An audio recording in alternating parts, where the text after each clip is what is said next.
এই জায়গায় মধ্যপ্রদেশ থেকে যারা আমরা কামার কই কাজ করে দাও কাশি হাতুর কুড়াল এই বস্তুগুলা বানায়। তো এটা রাজস্থান থেকে আছে। এই যে দেখছেন এরা প্রায় 20-25টা পরিয়াল এই জায়গায় এসে তো এই জায়গায় কাজ করে। তো আপনারা ভিডিওটা দেখতে থাকেন কিভাবে পুরুষ ও মহিলা মিলে কাজ করছে। তো কামারের কাজ আপনারা পুরো ভিডিওটা দেখেন, আর ভিডিওটা অবশ্যই একটা শেয়ার করে দেন কিভাবে কামারের কাজ করে, মেহনত করে, কষ্ট করে। তো আপনারা পুরো ভিডিওটা দেখলে আপনারা বুঝতে পারবেন। দেখতে থাকেন ভিডিওটা।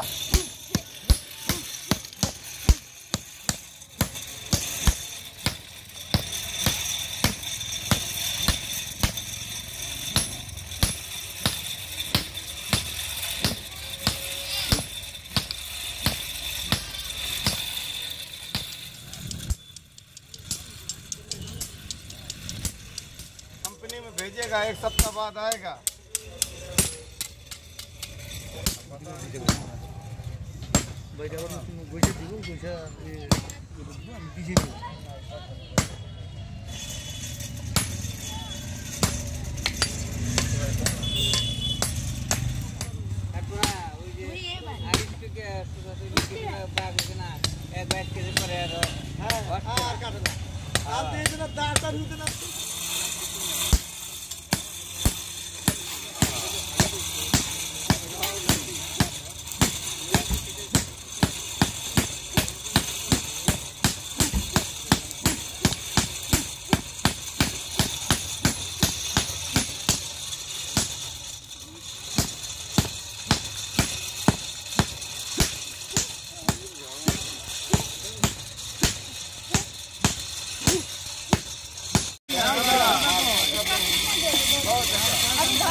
তো আজকে আমি অল্প দেখাইলাম। যদি ভিডিওটা ভালো লাগে আপনারা শেয়ার করেন, লাইক করেন, কমেন্ট করেন। আমি জাদিদ, আপনারা ভিডিওটা ভালো করে শেয়ার করে দেন। আজকের পর্যন্ত এই